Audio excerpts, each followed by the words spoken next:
en lo que nos alcanza el tiempo, ¿verdad? Porque necesitamos practicar con algunos ejercicios. Así que entonces para ello pues vamos a empezar con esto. Eh, Sé de que muchos de ustedes tienen el hábito, ¿verdad?, de ir leyendo el material que se encuentra en la plataforma, ¿verdad? Todo los documentos que son Licenciado, PDF, los videos, ¿verdad? Dígame, disculpe la interrupción. dígame. Fíjese que a mí en ese apartado de la unidad 3 no me aparece material todavía. No sé a los demás compañeros. No, no Por eso, aparece, Eli. por eso Tampoco aparece. realmente yo no lo he leído. Aún no lo tenemos habilitado. Vaya, fíjense de que en mi caso, como soy tutor aquí en la plataforma, a mí me aparece este mensaje y tienen razón, porque aquí aparece no mostrado a los estudiantes. Lo que vamos a hacer entonces, ¿ven?, es que a esto le vamos a tomar una captura de pantalla donde se ve que dice que no está mostrado a los estudiantes, copiarlo y aquí le vamos a escribir al coordinador ahorita mismo para que no se nos escape. A ver, ¿dónde está el...? Aquí está. Vale, aquí le vamos a poner hola, buenos.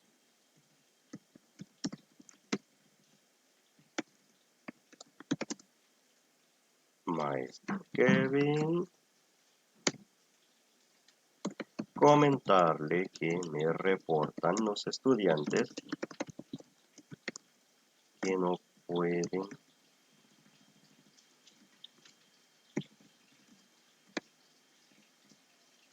visualizar de la unidad 3. Vamos a poner la capturita de pantalla y que por ese motivo no han podido hacerle... Ahí está, ya se fue. Ahí solo vamos a esperar de que él responda, ¿verdad? Seguramente en un rato contesta y en un rato lo habilita, ¿verdad? En todo eso, pues vamos viendo de lo que se trata, ¿verdad? Igual, ¿verdad? No tiene nada de qué preocuparse. Se van a fijar de que lo que vamos a ir estudiando acá, ¿verdad? La teoría de probabilidades es justamente lo que está ahí en el documento. Solo que yo al momento de las tutorías lo que trato es de resumir y sintetizar toda la información, porque como ustedes saben, los documentos son bastante extensos, ¿verdad? Hay muchas demostraciones, hay muchos ejemplos también, hay mucha teoría para leer, ¿verdad?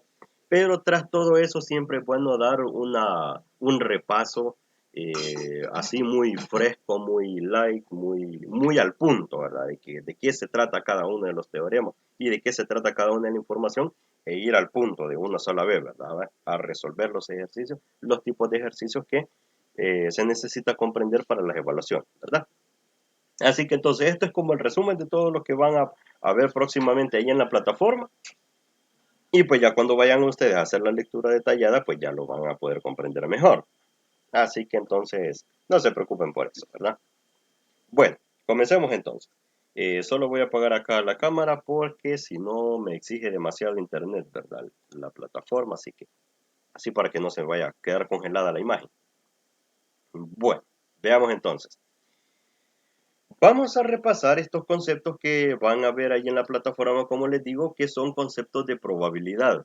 Al mismo tiempo que vayamos viendo esto que nos menciona acá en la plataforma, que es los métodos de conteo, la definición de un experimento aleatorio, un espacio muestral, eso lo vamos a ir aplicando a las probabilidades. Es decir, a estos conceptos de probabilidad, ¿verdad? Por ejemplo, aquí este espacio muestral, ¿verdad? Y sucesos, ¿no? Entonces, la álgebra de eventos, cómo es que se calculan las probabilidades para eventos excluyentes y de ocurrencia simultánea, ¿verdad? Bueno, veamos entonces. Lo que nos dice la primera definición acá. Experimento determinístico, ¿no? Es un experimento que se tiene certeza del resultado que se obtendrá al realizarlo varias veces bajo las mismas condiciones. Diferencia con el experimento aleatorio. Es un experimento que si se repite una cierta cantidad de veces bajo las mismas condiciones, No se tiene certeza del resultado que se obtendrá, es decir, depende del azar. El ejemplo clásico del cálculo de probabilidades, lanzar una moneda. Nosotros podremos lanzar n veces una moneda, pero eso no significa de que tras 10, 15, 20 lanzamientos, nosotros ya vamos a poder predecir cuál es el resultado que vamos a obtener. Lo único que podemos decir es que tenemos dos resultados posibles a obtener, que es cara y número, ¿verdad? O según las imágenes que la moneda tenga. En algunos ejercicios se menciona cara y corona, ¿verdad? Porque hay ejercicios de que, por ejemplo, son redactados en México y en México pues tienen cara y corona en las monedas, ¿verdad? Por ejemplo. Pero lo único que podemos decir es cuáles son los posibles resultados que podemos obtener, más no podemos predecir cuál va a ser el resultado exacto, ¿verdad? Eso está enlazado con la siguiente definición, la de espacio muestral y sucesos. El conjunto formado por todos los posibles resultados de un experimento. Cada uno de estos resultados es conocido como evento o suceso elemental. ¿Ya? Entonces, cuando nosotros decimos todos los posibles resultados que podemos obtener al lanzar una moneda, lo que estamos mencionando es el espacio muestral, ¿verdad? El espacio muestral es el espacio conformado por todos los posibles resultados que van a conformar esa muestra, ¿ya? Se denomina evento o suceso cualquier subconjunto del espacio muestral formado por sucesos elementales. Cada uno de esos sucesos elementales, o cada uno de esos sucesos que es posible obtener, ¿verdad? Ese es el subconjunto del espacio muestral. Otro ejemplo, el lanzamiento de un dado. Entonces, cuando nosotros hacemos el experimento de lanzamiento de un dado, lo que puede ocurrir es obtener un número par, es decir, obtener 2, 4 o 6, ¿verdad? A ese suceso se le asigna un nombre. Podemos denominarlo como suceso A, ¿verdad? O subconjunto A, obtener un número par, ¿verdad? Porque aquí nos habla acerca de subconjuntos. Entonces, de todo el espacio muestral nosotros podemos extraer subconjuntos, que los subconjuntos son características particulares que salen del espacio muestral, ¿verdad? Por ejemplo, si cuando nosotros lanzamos un dado y podemos obtener todos los números posibles, que son 1, 2, 3, 4, 5, 6, entonces esta definición de A aquí es un subconjunto de los números pares. A del 1, el 2, el 3, el 4, el 5 o el 6, nada más extraigamos el 2, el 4 y el 6, ¿verdad? A ese suceso le vamos a llamar A. Generalmente se le llama por letras mayúsculas, ¿verdad? Las primeras letras del alfabeto, A, B, C, D, etc. Vamos a hablar aquí acerca de los sucesos seguros, de los sucesos imposibles y de los sucesos probables, que es donde radica el estudio de la probabilidad, ¿verdad? Un suceso seguro es cuando coincide con el espacio muestral del experimento. Un suceso imposible es si nunca ocurre o si no se presenta al realizar un experimento aleatorio. Un suceso seguro puede ser ¿cuál? Que obtengamos un número al lanzar el dado. Ese es un suceso seguro porque independientemente del resultado, siempre vamos a obtener un número en el lanzamiento del dado. Un suceso imposible es exigirle, por ejemplo, que en el lanzamiento del dado obtengamos un número 7. Suceso imposible, porque el espacio muestral del experimento de lanzar un dado solo son los valores desde el 1 hasta el 6. Ahora vamos a hablar aquí de los sucesos que son mutuamente excluyentes. Dos sucesos son mutuamente excluyentes o disjuntos si no pueden suceder simultáneamente.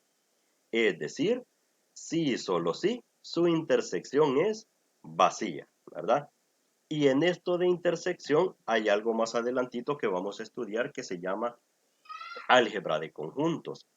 Y también se utilizan algo que seguramente ustedes recordarán de cuando estudiaban tercer ciclo o bachillerato, algo que se llama diagramas de Venn.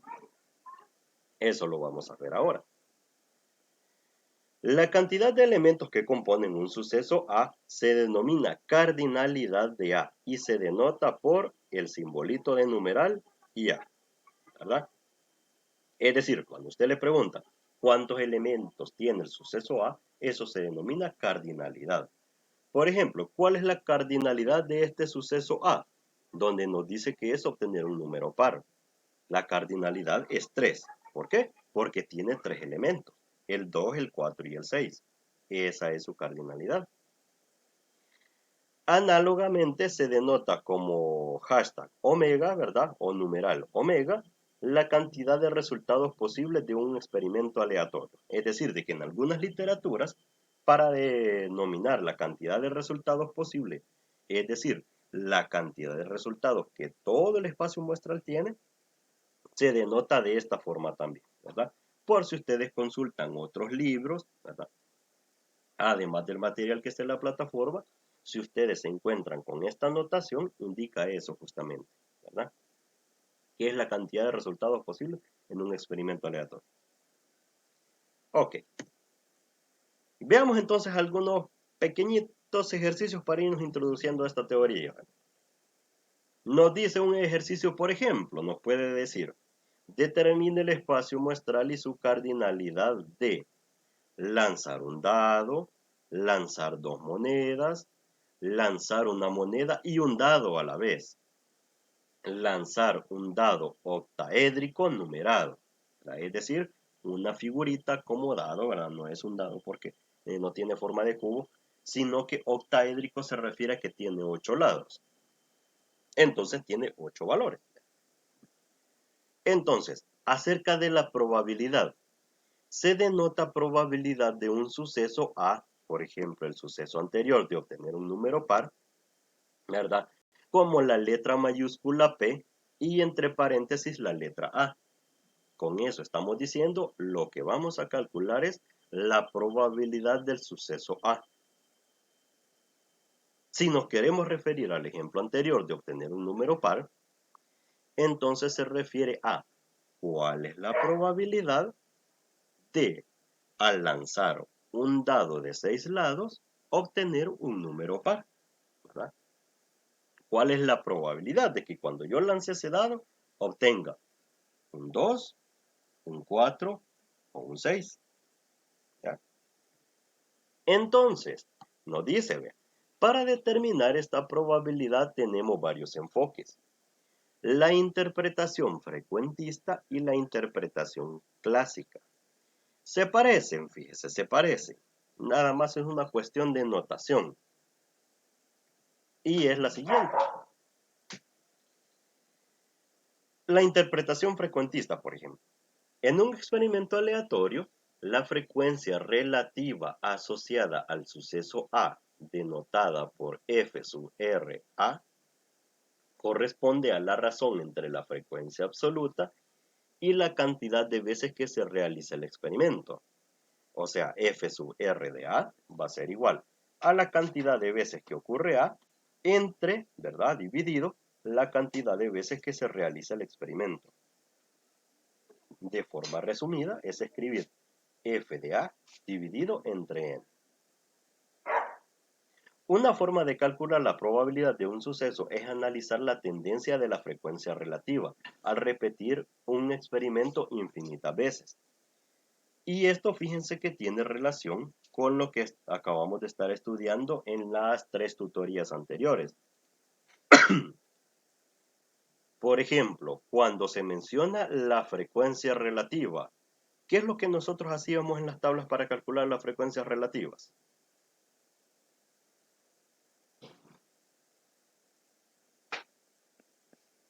Dividir entre el total.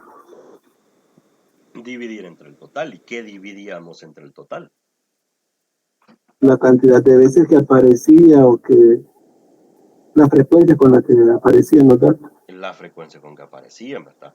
Es decir, cada uno de los valores en la frecuencia absoluta, eso lo dividíamos entre el total, es decir, entre el valor de n, ese mismo n que figura acá, y con eso obteníamos una frecuencia relativa, decíamos nosotros, que se podía expresar como porcentaje.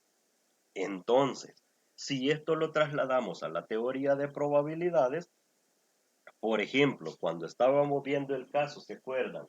De la cantidad y el tipo de televisores que tenían los hogares en una encuesta, y que estábamos viendo que los televisores LED eran la mayor cantidad de televisores o el mayor tipo de televisores que había en los hogares encuestados, que si mal no recuerdo eran 30, creo, ¿verdad?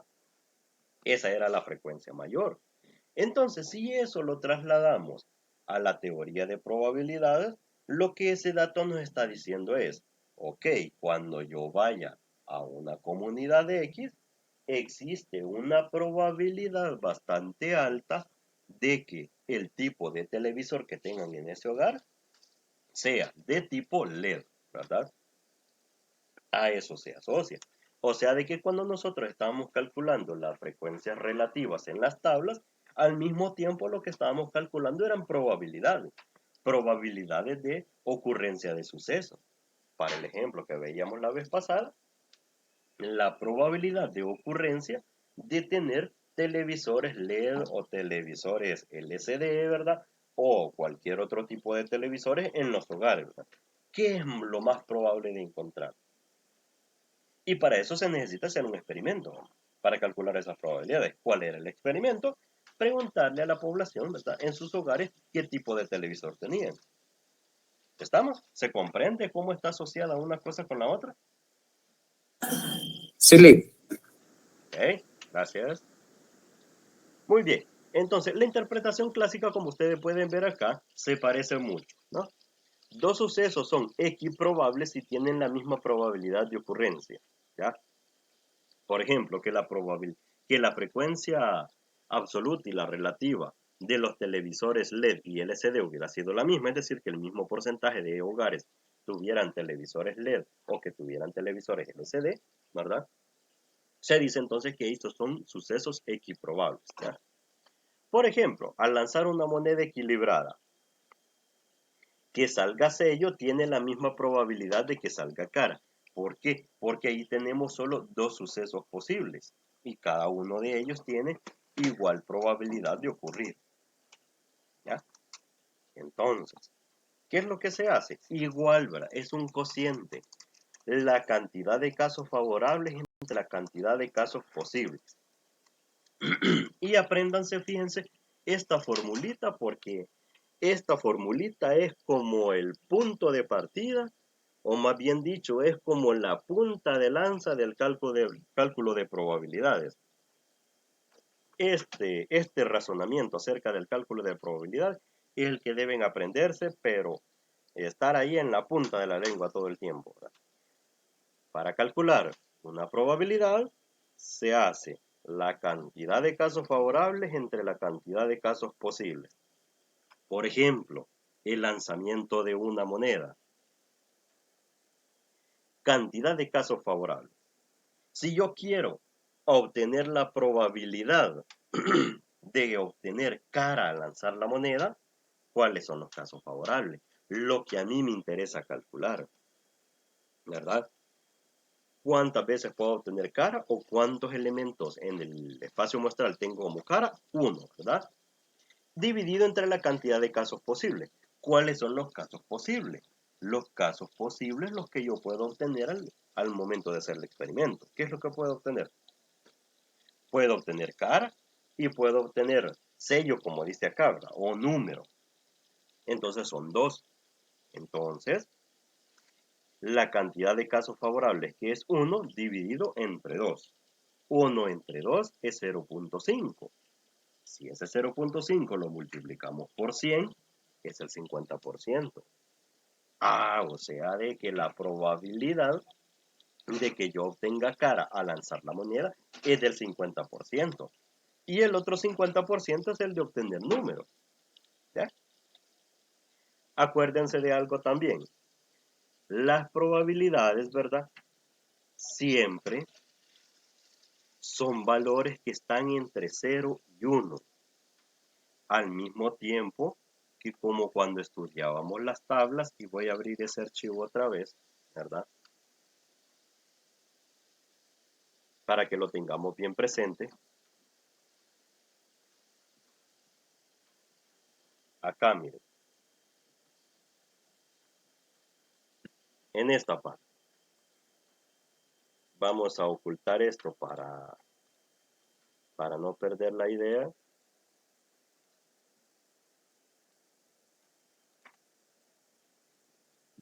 Y vamos a ocultar esto también. Vean. Tenemos las frecuencias simples y las frecuencias relativas acá también, ¿verdad? Las frecuencias absolutas y las relativas. Lo que estamos hablando acerca de las probabilidades es que son valores que se oscilan entre 0 y 1. Nunca pueden dar arriba de 1. ¿Por qué? Viene de acá. Cuando nosotros calculamos frecuencias relativas, siempre es un valor más pequeño que el total. A lo mucho, cualquiera de estos valores puede ser 20, que es el total de la muestra que nosotros tenemos, es decir, el espacio muestral. Por eso es que ven acá ustedes que siempre daba 0.2, 0.15, 0.35, 0.2, 0.1 y la sumatoria de todo eso era 1. Por eso entonces, el máximo valor que pueden tomar las probabilidades es 1. Luego, para expresarlo como porcentaje, ¿se acuerdan ustedes de que lo multiplicábamos por 100? Para poder colocarlo como porcentaje, ¿verdad? Entonces, los porcentajes, como ustedes saben, siempre oscilan entre 0 y 100%, ¿ya? Entonces, de esa misma forma, les pido de favor de que tengan cuidado al momento de calcular probabilidades. Esto se lo digo porque al momento de las evaluaciones siempre aparecen casos en los que hay personas de que las probabilidades le suman 1.5, 1.7, 2.2 y eso no se puede. Así que entonces, porfa, tengamos ese cuidado, ¿verdad? ¿Estamos de acuerdo?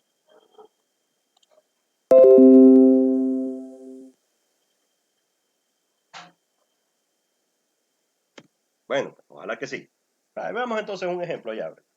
El ejemplo de la moneda, pues es el ejemplo clásico, ahora como la introducción a esta teoría de probabilidades. Veamos ahora entonces un ejemplo un poquito más complicado.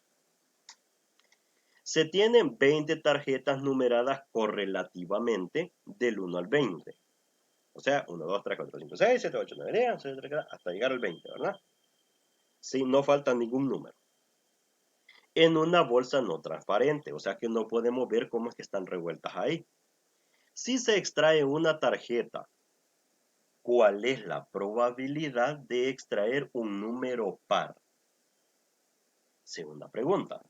¿Cuál es la probabilidad de extraer un múltiplo de 3? ¿Ya? Muy bien.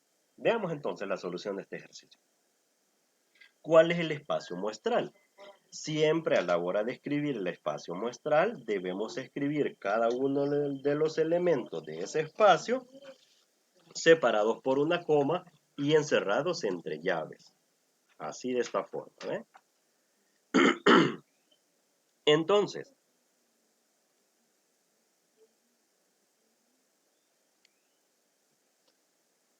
tenemos acá, ¿verdad? De que el espacio muestral o la cardinalidad del espacio muestral, como lo estábamos diciendo anteriormente, es 20. ¿Por qué? Porque tenemos 20 elementos ahí en ese espacio, ¿verdad? Listo, ya mencionamos la cardinalidad del espacio muestral. Perfecto.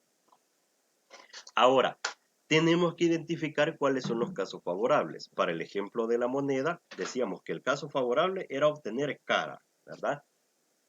Entonces, para este ejercicio, los casos favorables es lo que yo estoy investigando. Es lo que la pregunta nos está diciendo que encontremos. La probabilidad de extraer un número par. Extraer un número par. Lo que a mí me interesan son los números pares. ¿Cuáles son los números pares? Pongámoslos en un conjunto ahora. El conjunto A, ¿verdad?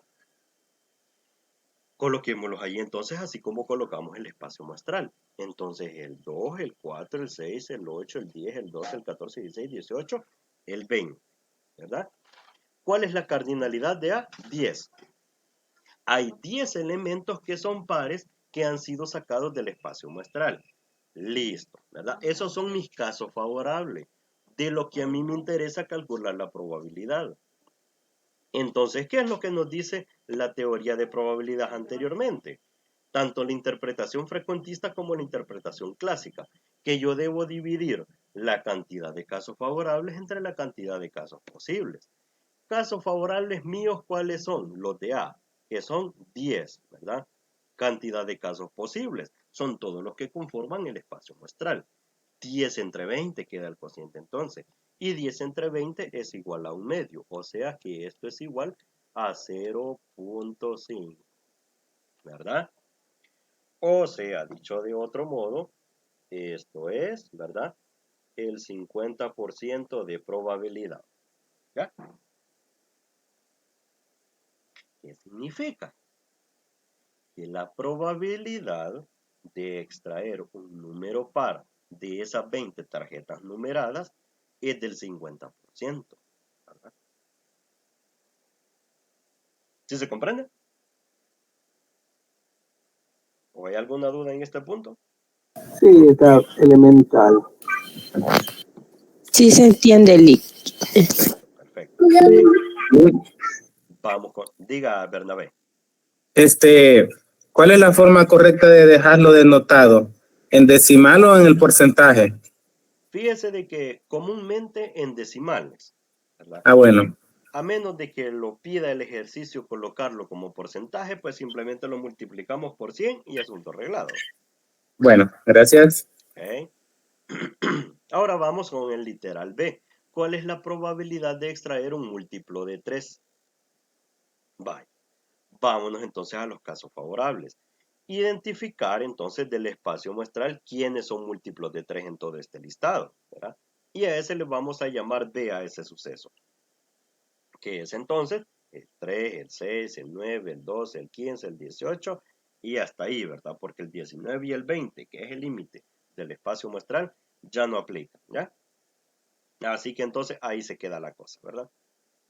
La cardinalidad de B es 6. ¿Por qué? Porque 6 elementos, ¿verdad? Están aquí dentro de este conjunto, ¿verdad?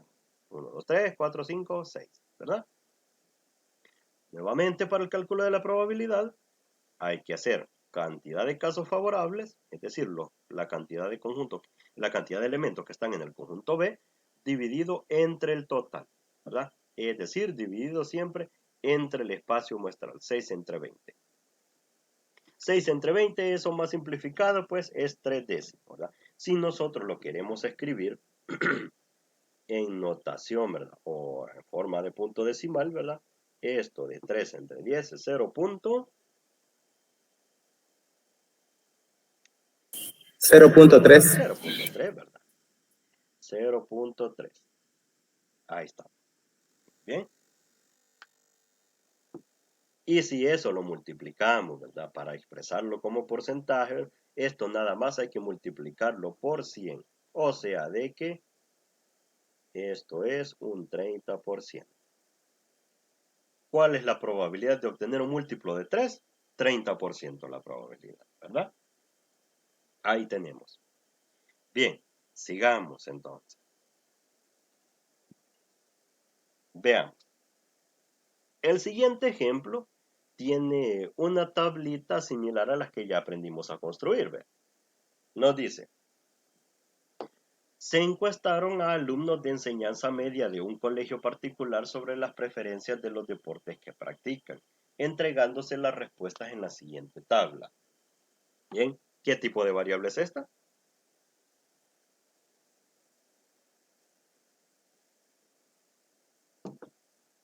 Cuantitativa. Cuantitativa. Discreta. Respuesta definitiva.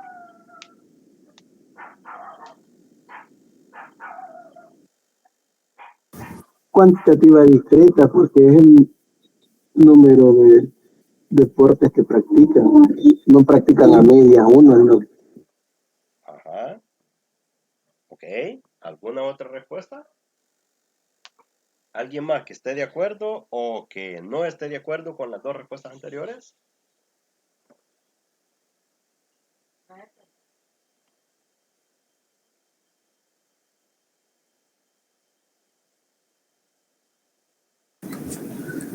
Yo también pienso que es cuantitativa discreta, Ajá. ya que ya tenemos exacto la cantidad de estudiantes que practican cada deporte. Ujú. Vale, miren. Les cuento de que es una variable cualitativa. Porque cuando a usted le van a preguntar, mire cuál es el deporte que a usted más le gusta, usted responde un número o responde una característica expresada con palabras, ¿verdad?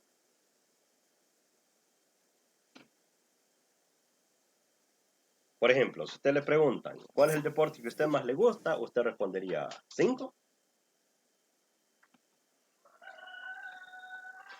¿O cuál es el deporte que a usted más le gusta? 2.5 diría.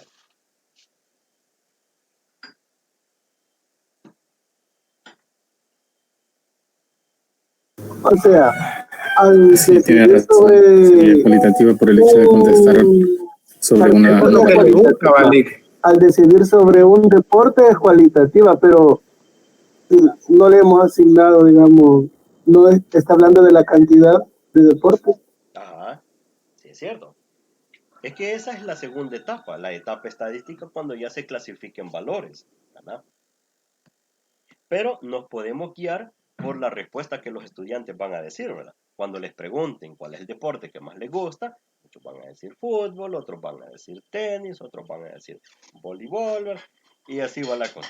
Entonces lo que se menciona es una característica en particular del gusto de las personas, ¿ya? No es como cuando les preguntan la edad, o como cuando les preguntan cuánto pesan, que van a expresar un valor numérico. Entonces, por eso es de que se trata de una variable cualitativa, que luego después se tabulan los datos y luego se expresa el número de alumnos que practica cada deporte. Ahí es donde ya viene la tabulación, ¿verdad? 120 me dijeron fútbol, 22 me dijeron tenis, ¿verdad? Pero las respuestas van orientadas a esa característica de gusto por el deporte, ¿verdad? Es como cuando les preguntan por el color favorito, rojo, verde o azul, ¿verdad? Cuando les preguntan por la comida favorita, ¿verdad? Pupusas, carne asada, ¿verdad? Panes con pollo, ¿verdad? Licenciado, Hola. entonces, un ejemplo. Ujú. Si decimos que, por ejemplo, 10 alumnos eligen ir a dos tipos de balnearios Ajá, y decimos que 6 eligen ir a Aqualandia ajá. y 4 deciden ir a, ¿qué? A la playa Metalillo, Ujú. esas cifras ya son cualitativas, Esas variables cifras, cualitativas. esas cifras que se están anotando, esa es la parte cuantitativa, que forma Ajá, parte de contar la respuesta. ajá. Pero la pregunta es, ¿cuál es el lugar para ir a vacacionar que a usted más le gusta? ¿Verdad? Y las respuestas son la playa Metalío, Aqualand, ¿verdad? Son parte de una variable cualitativa, porque expresan una cualidad de la persona, la cualidad de cuál es el gusto por ir a vacacionar. Bueno, gracias. Ok, de acuerdo. Muy bien, estamos entonces, ¿verdad? Con los deportes que le gustan a los alumnos, ¿ya? Entonces, ahí tenemos de que todos los estudiantes que se les preguntó, ¿verdad? Tenemos como resultados de que a 120 chicos les gusta el fútbol, a 22 les gusta el tenis, a 38 les gusta el handball, o el traducido como balonmano, ¿verdad? A 56 les gusta el voleibol y otros deportes les gusta a 14 estudiantes. Otro deporte, no sé, puede ser karate, puede ser taekwondo, eh, y así sucesivamente, ¿verdad? Puede ser golf, lo que sea. 14 estudiantes. Y tenemos ahí a la par, como ustedes pueden ver, la frecuencia relativa. La frecuencia relativa se calculó de dividir 120, este valorcito que está acá, por ejemplo, el punto 48 que está aquí, 120 entre cuánto.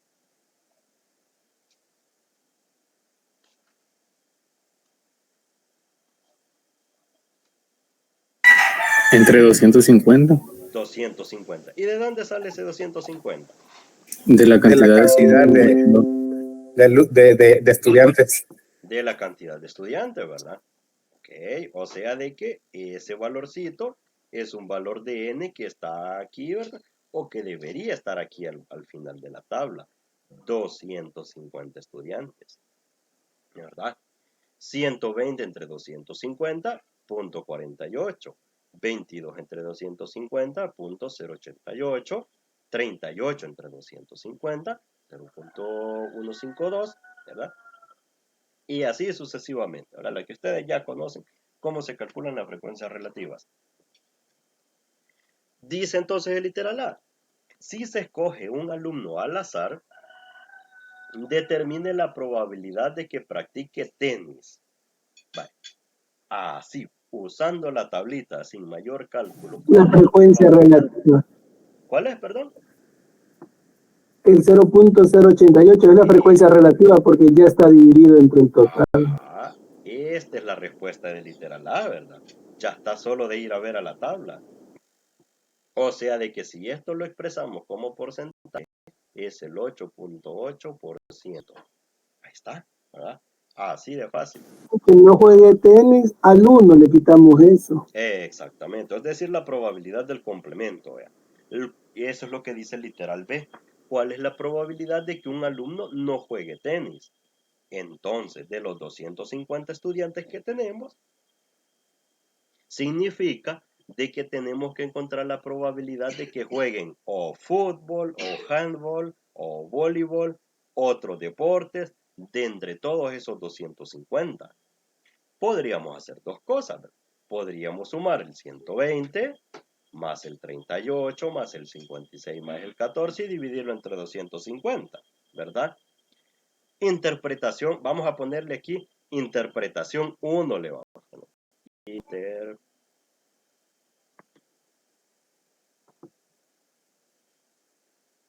1, ¿verdad? ¿Qué sería, verdad? La probabilidad de B igual. Esto va a ir dividido entre 150. Y si alguien me hace el favor de sumar 120 más 38 más 56 más 14.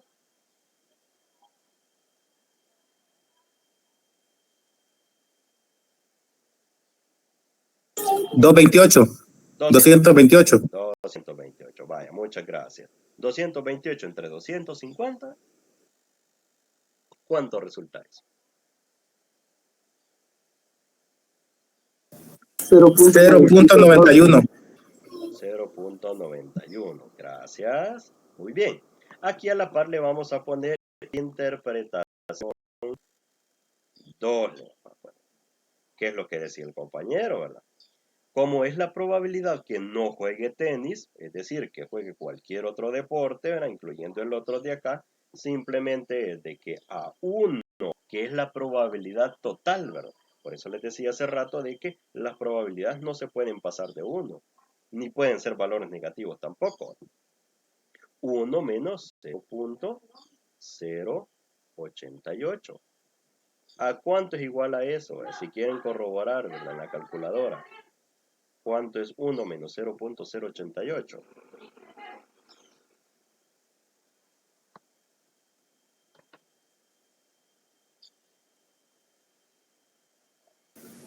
$0.912.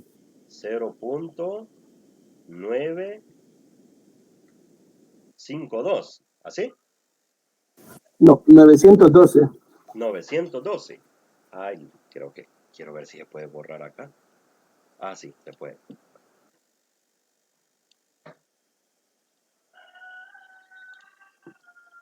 $912, ¿verdad? O sea, aproximado, ¿verdad? El mismo 0.91 que tenemos aquí, ¿verdad? Entonces, de cualquiera de las dos formas se puede hacer esa interpretación para resolver el literal B. ¿Se comprendió, estimado?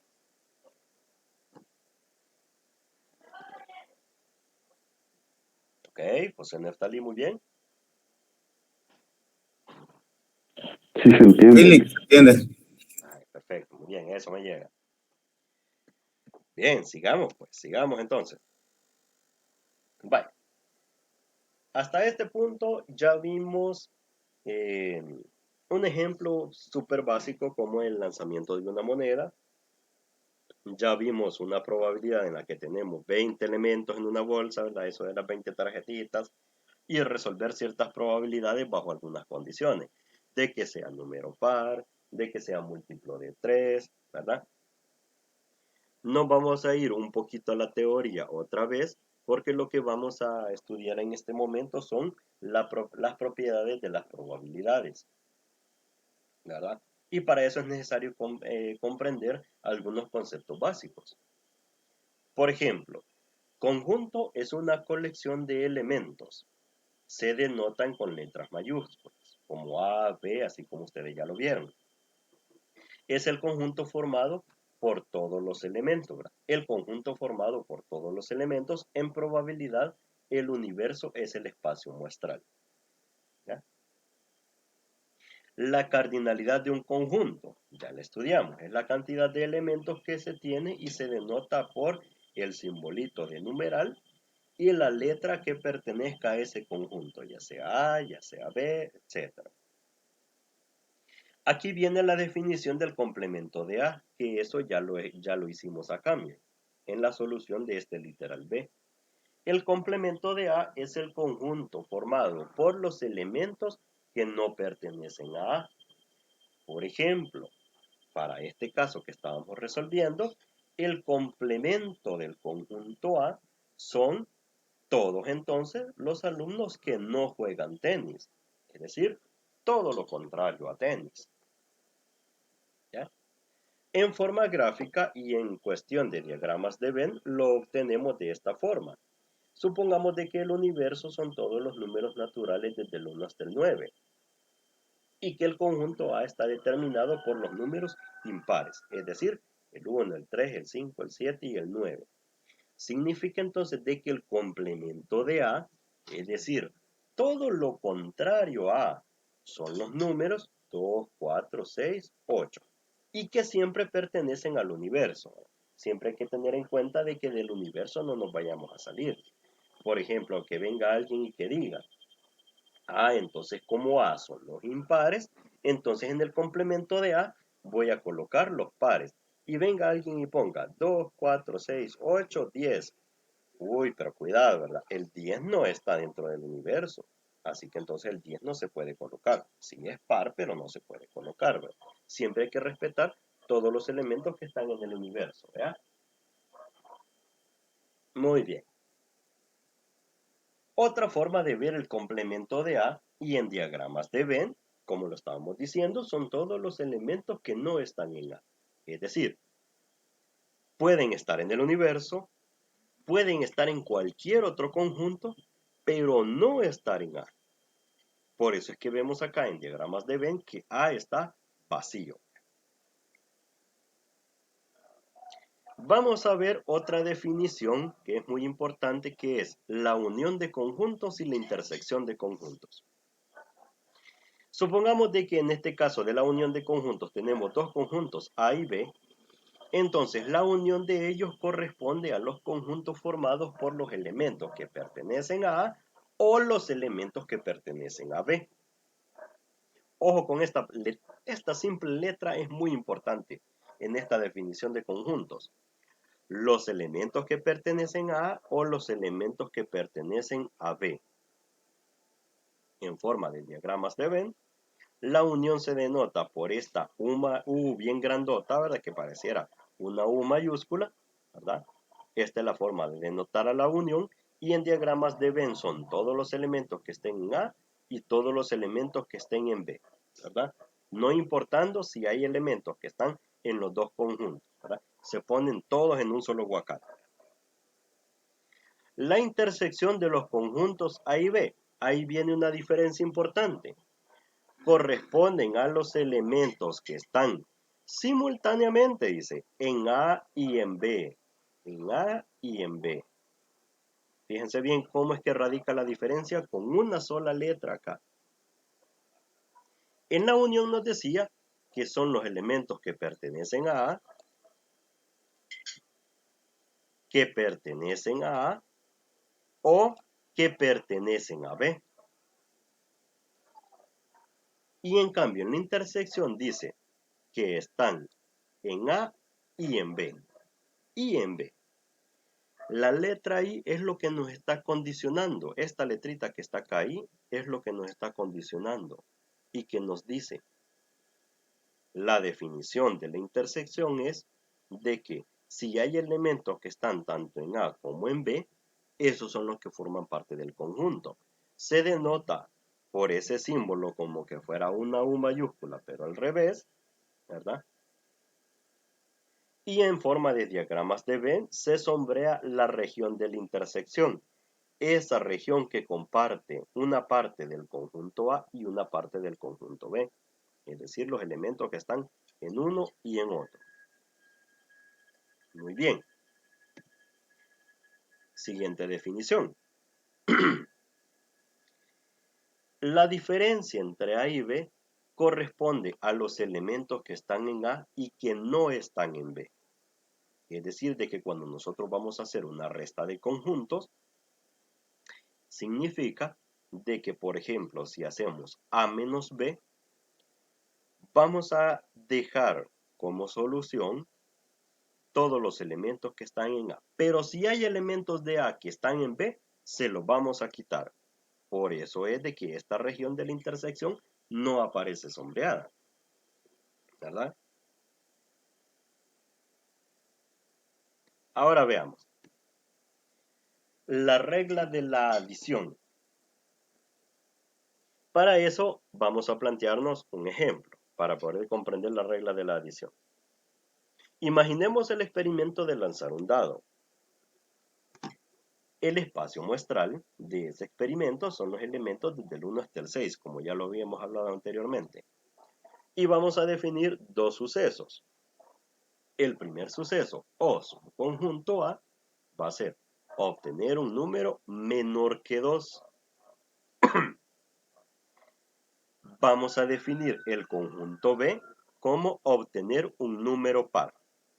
¿Ya? Entonces definámoslo acá, ¿verdad? Si el suceso A dice es obtener un número menor que 2, ¿cuáles son esos elementos de ese conjunto? 1. 1 nada más, ¿verdad? O sea de que este subconjunto A va a tener nada más un elemento. Para el conjunto B, obtener un número par. ¿Cuáles van a ser los elementos que van a pertenecer a ese conjunto? 2, 4 y 6. 2, 4 y 6, ¿verdad? Ok, listo. Listo. Bien, entonces nos dice, según la regla de la adición, si nosotros queremos obtener de la probabilidad de A unido con B, entonces los casos favorables serán, ¿verdad? Es decir, de que al ser disjuntos o mutuamente excluyentes, se obtiene de que la probabilidad de A unido con B va a ser la probabilidad de A más la probabilidad de B. O sea, de que si queremos obtener acá la probabilidad de A unido con B, va a ser en este caso la probabilidad de A más la probabilidad de B, ¿verdad? ¿Qué significa eso? De que la probabilidad de A va a ser 1 sobre 6 más la probabilidad de B.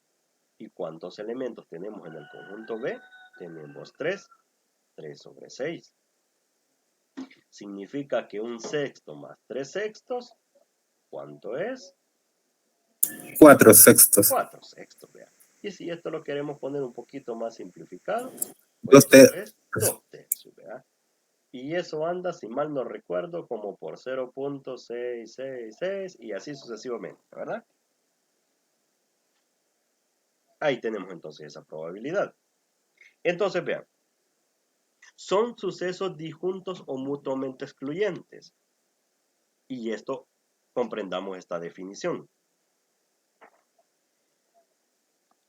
Cuando son números que no dependen el uno del otro, por ejemplo, obtener un número menor que 2, solo obtenemos el 1. Y obtener un número par, no se repite el 1 acá tampoco.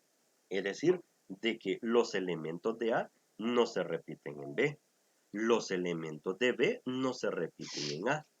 Entonces, eso es justamente ser conjuntos disjuntos o mutuamente excluyentes. Así es como se definen. ¿Ya?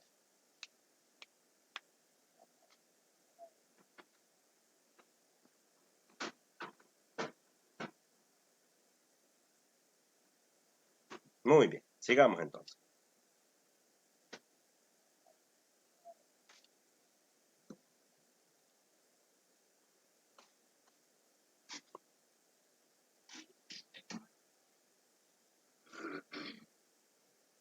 Tenemos el mismo ejemplo acá.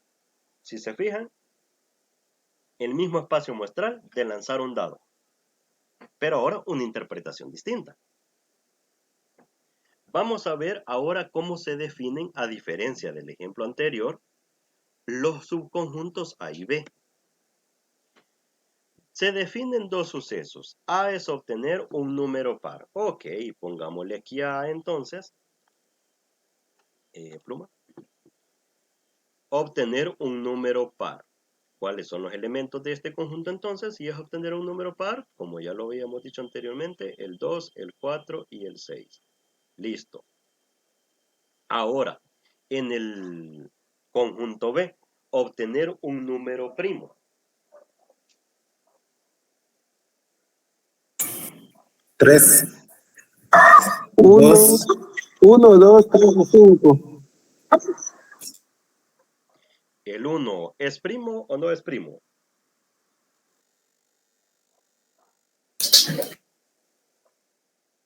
Por definición. Yo digo que 2, 3 y 5. Ahí va la cosa, ¿verdad?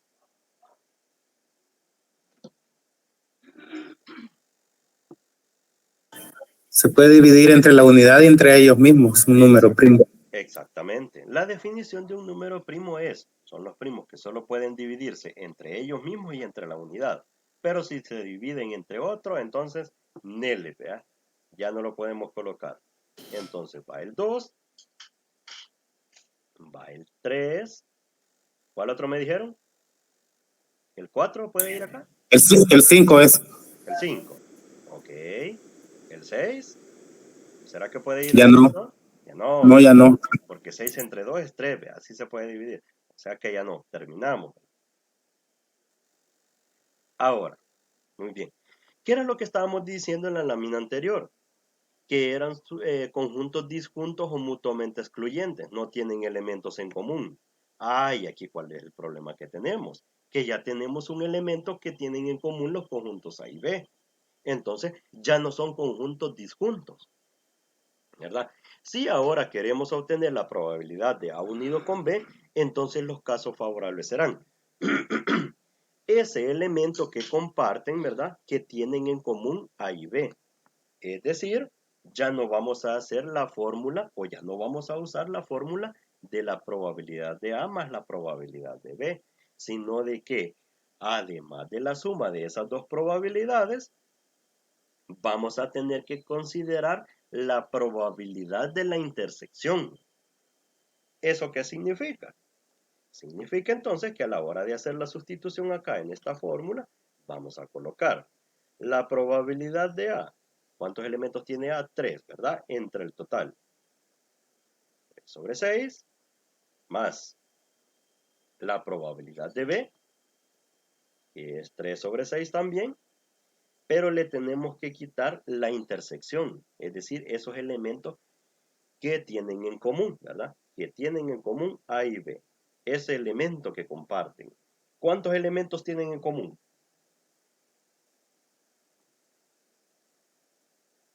1. Un elemento nada más, ¿verdad?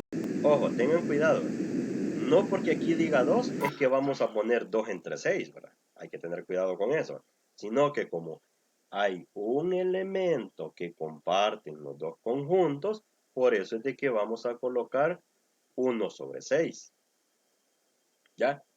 Háganme el favor de indicarme cuánto da este resultado.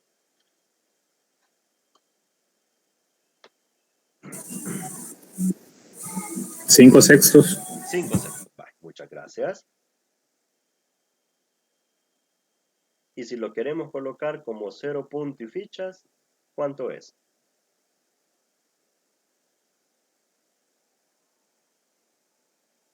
.83, un montón de 3, 3, 3, 3. 83, 3, 3, 3, hasta el infinito y más allá, ¿verdad? Ok. Vaya. Antes de continuar, se comprende entonces cuándo es que dos conjuntos son disjuntos a cuando tenemos conjuntos que tienen elementos en común, es decir, conjuntos que no son disjuntos. ¿Se comprende la diferencia? Sí, se comprende. Ok, de acuerdo, gracias entonces. Muy bien, entonces en resumen lo que hemos platicado. En un experimento, dos sucesos son mutuamente excluyentes si la ocurrencia de uno excluye la ocurrencia del otro, ¿verdad? Como quien dice, como que dijera el conjunto B, mira, yo no tengo nada que ver con vos, ¿verdad? Con el conjunto A. Entonces, salud, ¿verdad? Por lo tanto, la intersección es vacía. Es vacía porque en este ejemplo acabamos de ver acá cuáles son los elementos que tienen en común. Pues ninguno, ¿verdad? Entonces, como la intersección es vacía, ni tan siquiera es necesario considerarlo en esta fórmula, ¿verdad? Porque no tenemos elementos en común, ¿ya? Entonces, cuando la intersección es vacía, la probabilidad de la unión simplemente va a ser la probabilidad de un conjunto más la probabilidad del otro. Listo.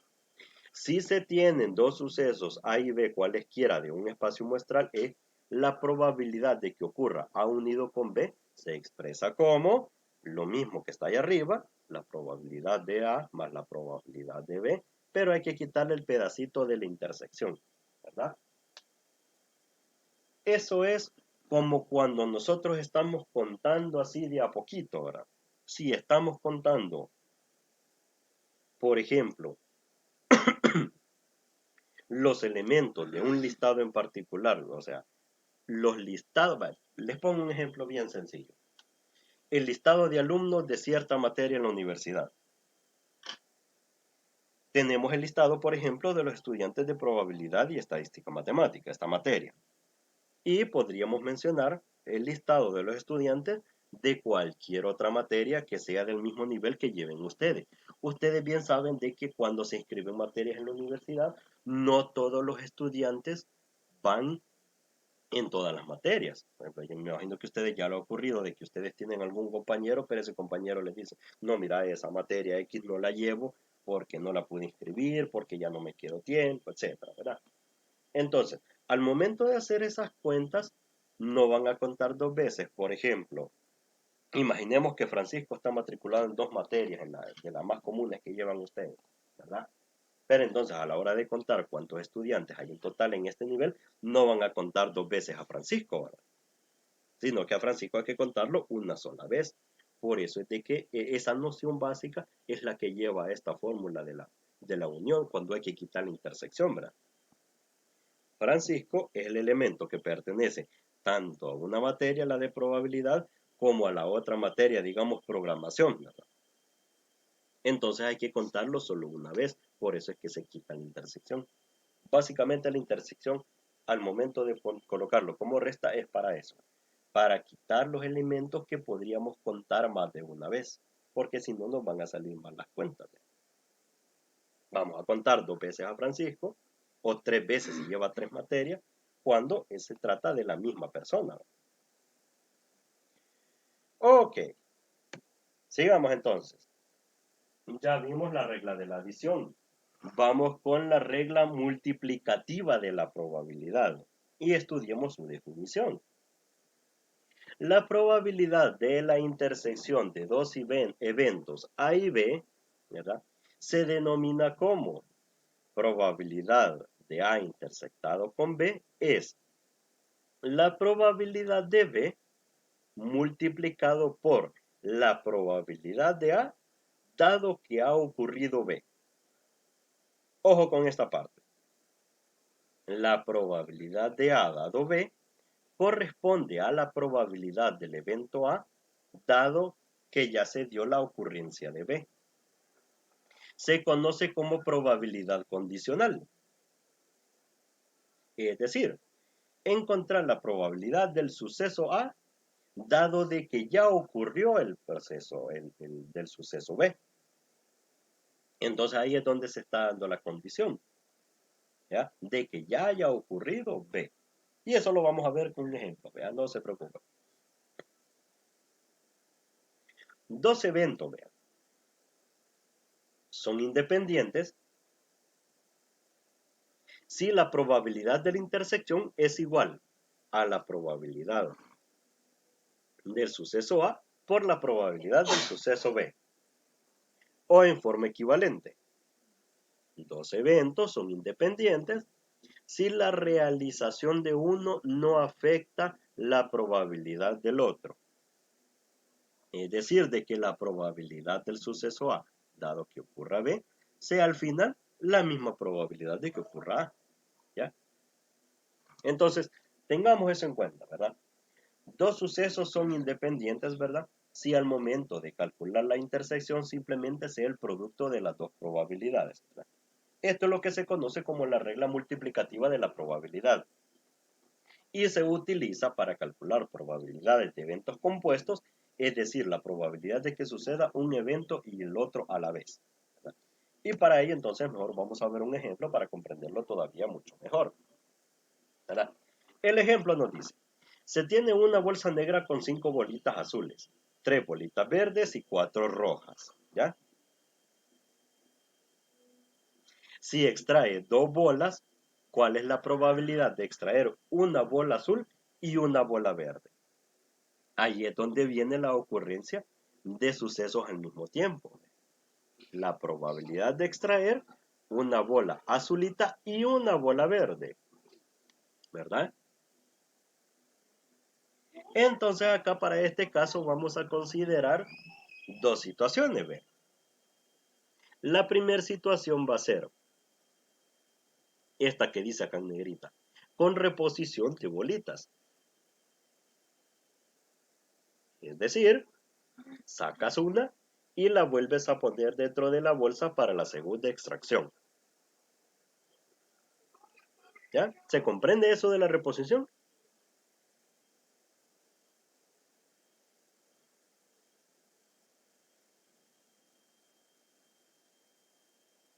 Sí, significa que siempre va a ser la misma cardinalidad. Ah, es decir, de que la cardinalidad se va a mantener, ¿verdad? Es decir, de que vamos a sacar una bolita de la bolsa y le vamos a ver el color, ¿verdad? Luego la vamos a volver a echar a la bolsa. La bolsa, imaginemos que alguien la revuelve, ¿verdad? Y vamos a sacar una segunda bolita para ver qué color nos sale en la segunda extracción, ¿verdad? Eso es la reposición. Ok. Entonces vamos a definir los eventos.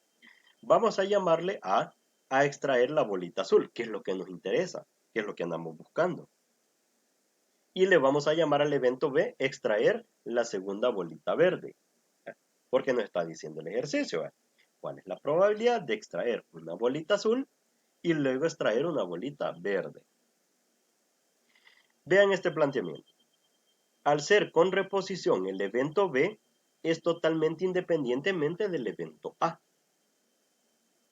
Lo que ocurre en A no influye en el resultado de B. O sea, ¿de qué estamos hablando ahí entonces?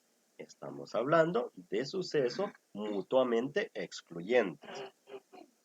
Cuando yo saque la bolita azul, pero como luego la voy a regresar, eso no le afecta en nada al experimento de extraer la bola verde, porque tengo el mismo, al final tengo la misma cardinalidad. Es decir, al final en la bolsa siempre voy a tener la misma cantidad de bolitas, ¿verdad?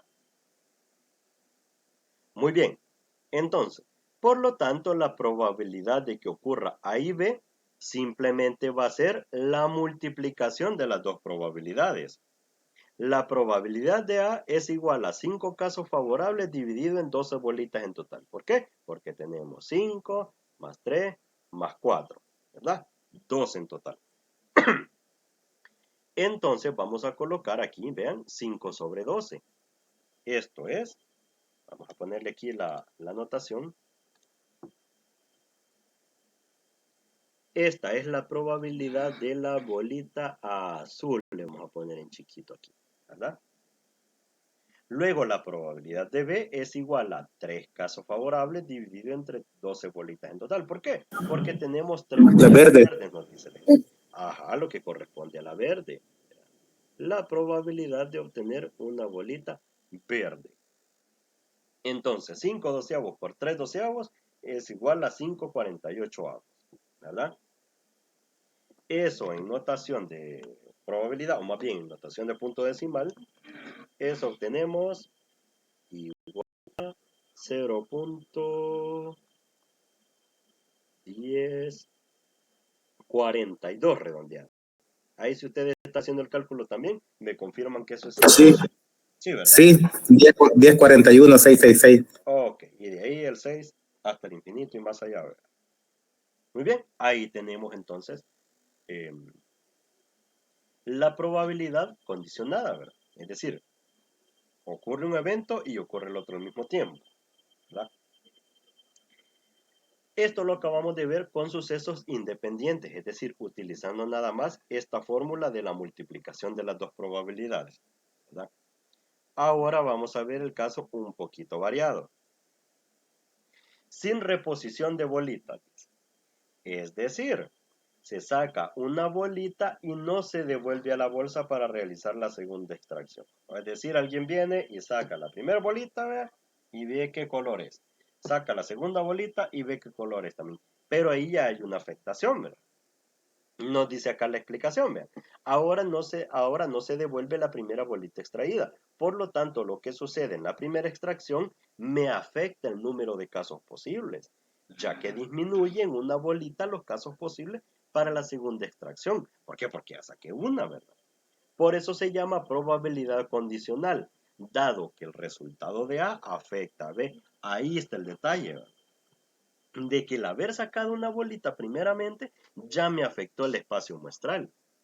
Entonces ahí sí ya un suceso está condicionado, o más bien el segundo suceso ya está condicionado por el primer suceso que ocurrió. Por lo tanto, la probabilidad de A, que es lo de la bolita azul, va a ser 5,2 sobre 12, ¿verdad? Chévere, así como lo teníamos en la ocasión anterior, en la pantalla anterior, ¿verdad? 5 sobre 12 para las azules. Y como no devuelvo la bolita, ahora tengo 11 casos posibles para la segunda extracción.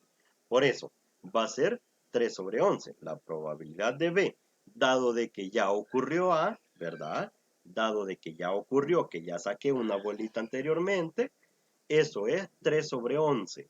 Las mismas 3 verdes, porque hay 3 bolitas en el total, ¿verdad? Pero ¿cuántas bolitas me han quedado en la bolsa? Ya solo me quedaron 11. Por eso 3 sobre 11.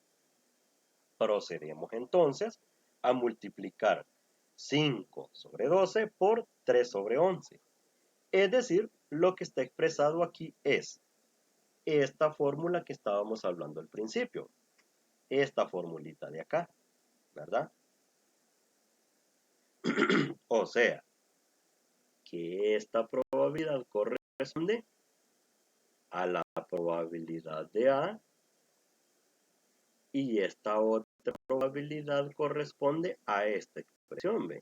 A la probabilidad de B, dado de que ya ocurrió ¿quién? Que ya ocurrió A, ¿verdad? Y entonces procedemos a multiplicar esos dos resultados y es donde obtenemos esta probabilidad, que esto en notación de punto decimal es 0.1136. No es necesario redondear, ¿verdad? Ahí me pueden confirmar ustedes que no me he equivocado.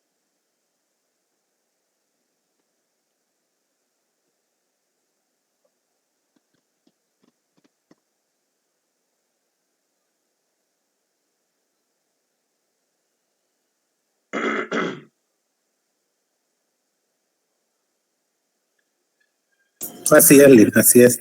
Ok. ¿Se comprende, mis estimados? ¿O hay alguna duda? Se comprende. Gracias. Bien. Yo, por ejemplo, a la hora de la lectura del problema, no dice que primero vamos a sacar la azul y después la verde. O sea, en el texto está primero escrito lo azul, pero el ahí es conjunción. Entonces, a veces puede dar, a mí me da, si yo tomara la verde primero, me va a dar otra. Si usted Ponga el tomara problema. la verde primero. Ajá. Ajá. Si ya usted dice, bueno, entonces vamos a redactar de nuevo el ejercicio, ¿verdad? Y le vamos a poner, ¿cuál es la probabilidad de extraer una bola verde y Porque ahí luego no una dice bola cuál va a azul? extraer primero. Ajá. Si usted lo lee, no está diciendo que primero una azul y después una verde. Ajá, eso no lo Yo dice pudiera específicamente. interpretar, por ejemplo, primero hago la de la verde y después saco la azul. Exactamente, puede ocurrir esa situación también.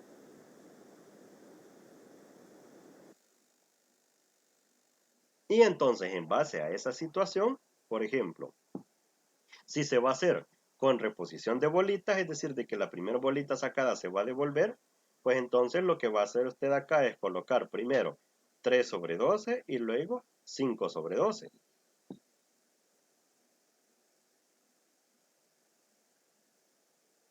Sí, ¿Verdad? sí, totalmente. Es que esto se entiende. Lo que yo le digo es que el ejercicio realmente no dice que primero hay que sacar una azul y después una verde. Ajá, el En ejercicio no el lo dice texto primero una y aparece después la la otra. azul primero, ajá.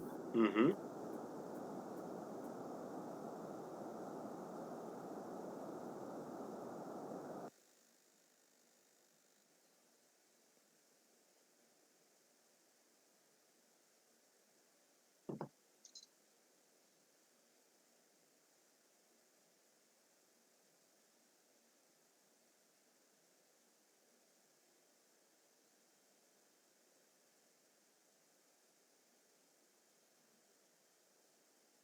A ver, por acá creo que hay un mensaje.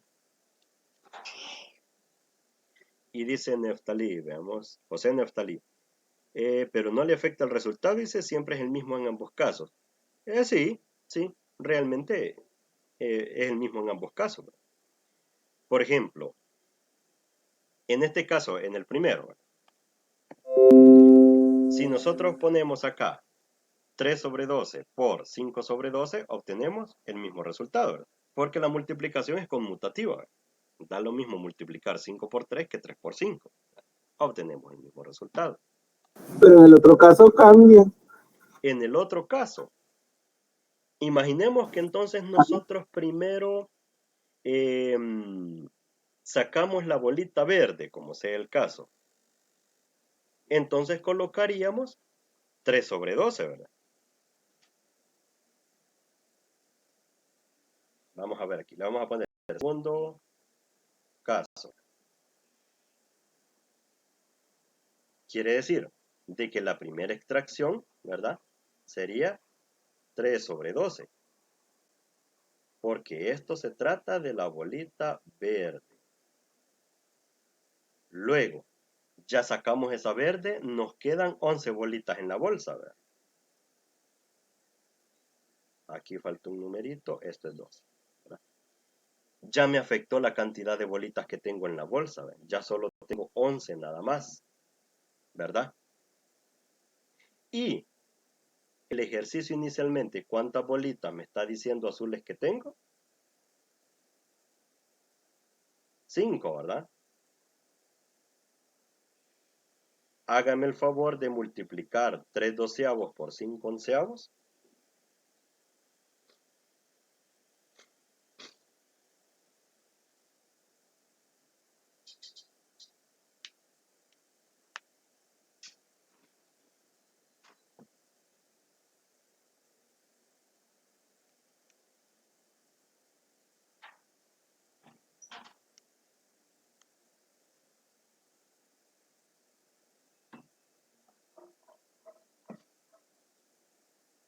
¿Quién era que hacía la pregunta? Perdón, que no vi la pantalla de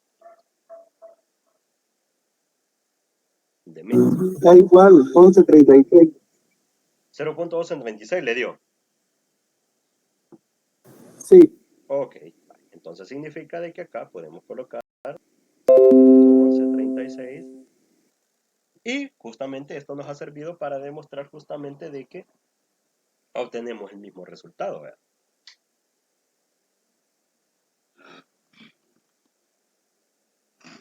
Aquí me faltó poner que esto corresponde a la bolita azul.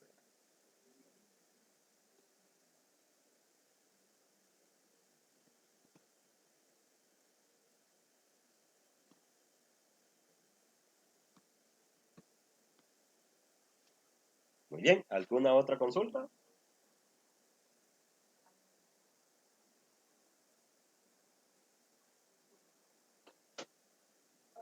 De los 16 que estamos conectados, ¿alguna otra consulta o todo claro?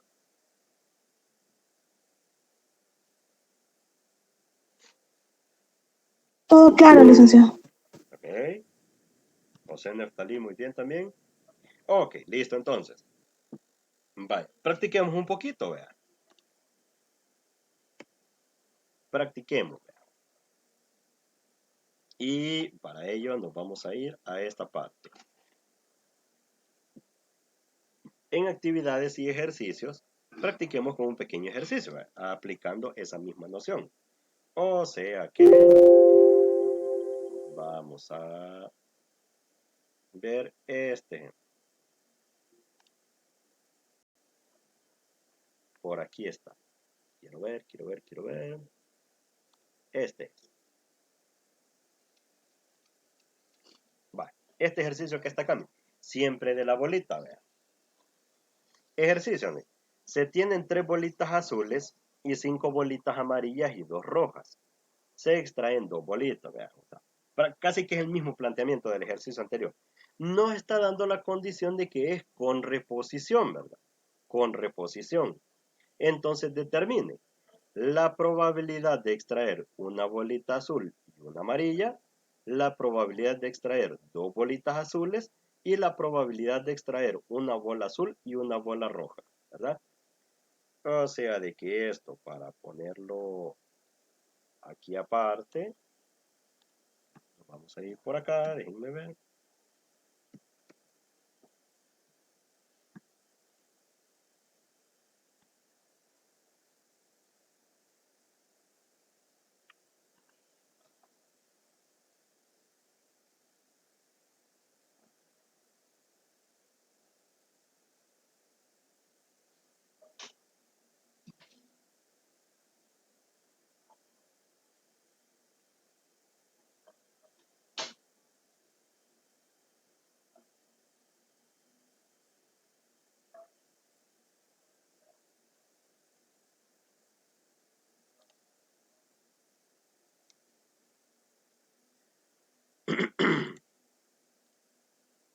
Vale, aquí, para ir haciendo el manchoncito aquí abajo. Vale, entonces hagamos una cosa, ¿ve? Con este ejercicio, ¿verdad? Y resolviendo estos 3 literales, si gustan, quienes lo vayan resolviendo, váyanmelo mandando en una foto al WhatsApp, pero al WhatsApp no en el grupo, porque es que si no lo ven los demás, entonces ya no le dan la pensada, ¿verdad? Ya ni siquiera le dan la pensadita, ¿verdad? Sino que ya da la tentación de copiarlo nada más, ¿verdad? Entonces mándenmelo al privado, ¿verdad? Al chat privado. Vamos a ir viendo la solución y quien me lo mande yo le voy comentando si está bien, si hay algún detalle que hay que corregir, ¿verdad? ¿Les parece?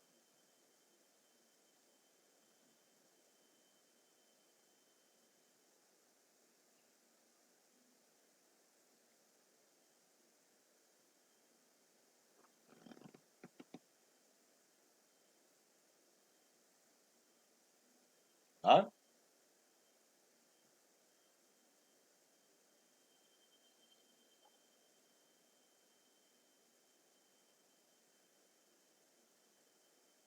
Ahora, si me escucha.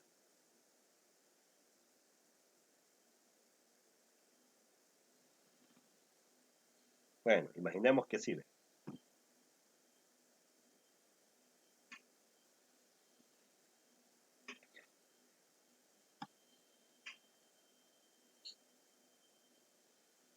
Por ahí ya me salieron un par que abandonaron la reunión.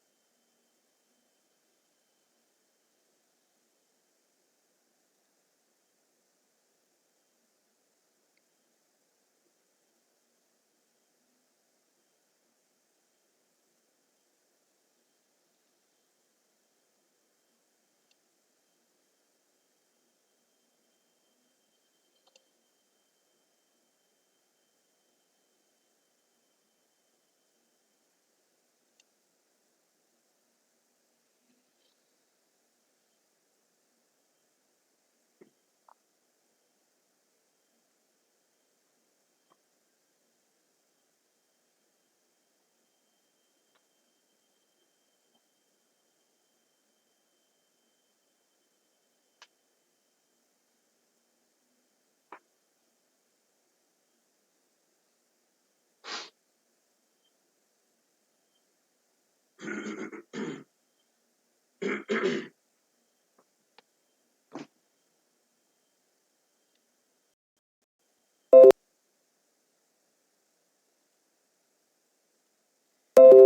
quién es el número que termina en 2162? Mío, Francisco. Francisco, va. Ok, usted muy bien, resueltos bien los tres literales.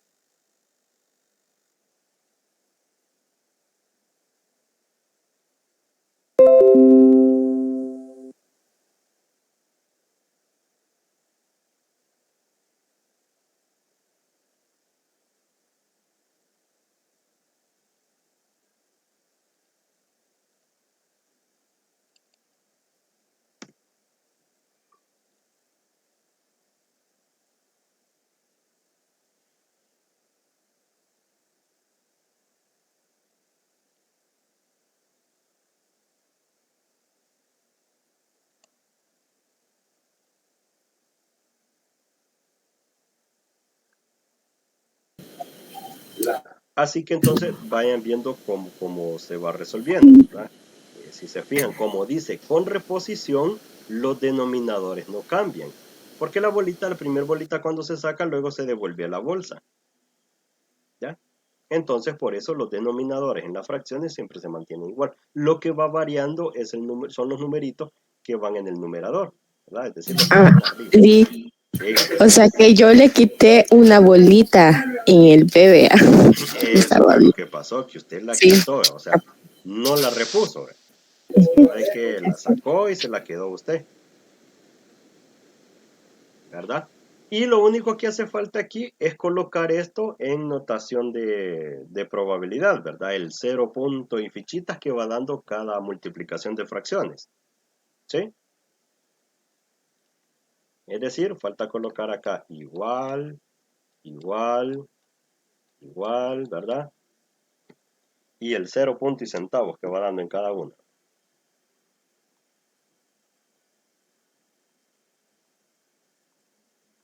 Estamos.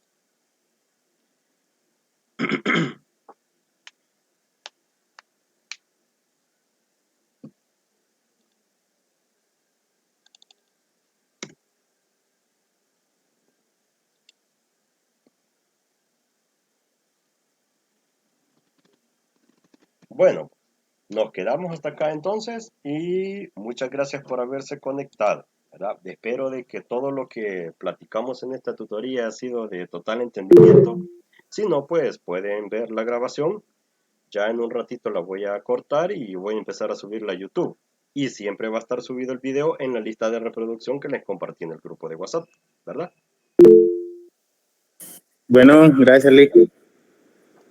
A la hora. Tal vez comparte el link al grupo antes de subirlo, por favor. El link de la lista de reproducción. Correcto, sí. Frené. Vale, perfecto. Sí, sí, ahí se lo voy a compartir. Sí, porque desde ahí yo lo descargo, se puede decir. Vale, perfecto entonces. Y mire, de la unidad 2, la parte de cuartiles, percentiles, eso por nuestra parte lo tenemos que estudiar, obviamente, pero no hicimos ningún ejemplo. ¿No? Ajá, sí, mire, es que por la cuestión del tiempo no hicimos un repaso de eso o practicar con algún ejercicio, ¿verdad? Lamentablemente. Sí. Pero como, igual, estudienlo, ¿verdad? Eh, si en algún día nos conectamos para hacer un repaso adicional previo al examen parcial, pues entonces ahí lo tocamos, ¿ya? Vamos a ir viendo cómo abrimos el tiempo. Yo quería sugerir eso, Liv, que yo voy bastante mal, así que necesito reponer ¿Ok? ¿De acuerdo? alguna clase. Vamos a ver cómo nos organizamos. Vea, la cosa es que el tiempo nos dé. Diga, Wilber. La actividad de ayer, ¿a cuánto equivalía en nota? Era control de lectura, ¿verdad? Sí, correcto. Vale, no me acuerdo. Vamos a ver ahorita la orientación académica, a ver qué porcentaje tiene.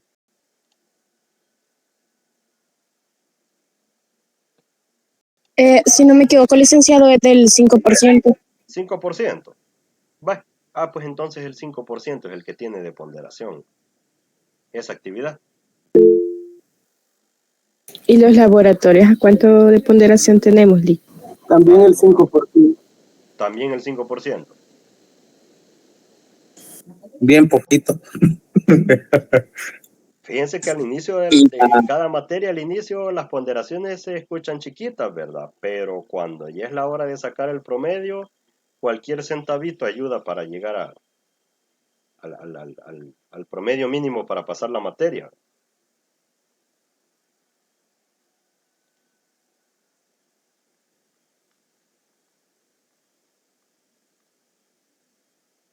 Sí, los controles de lectura valen el 5%, los laboratorios valen el 5% también. Bueno. Sí, es que no pude mandar el laboratorio, Lee. Ya se jugó un punto en esta asignatura. Exactamente, ya se jugó un punto. Y la fecha aproximada de lo de la nota para el laboratorio de ayer. Perdón, para la actividad de ayer.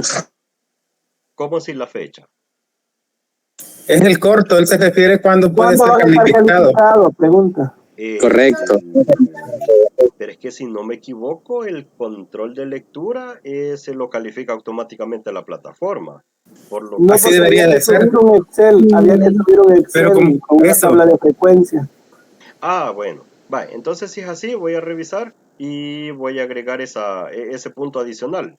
Eso que hay que para colocar la nota. Pero va a ser rápido, entonces no va a pasar de esta semana, ¿verdad? Que ya va a estar esa nota publicada. Vale, gracias. Ok. Bueno, gracias. Ya comienza la otra clase. Sí, feliz día para todos. Gracias, Lee. Igual feliz día, gracias por haberse conectado. Gracias, feliz día. Muchísimas gracias, licenciado. Feliz fin de semana para todos. Igual, feliz fin de semana.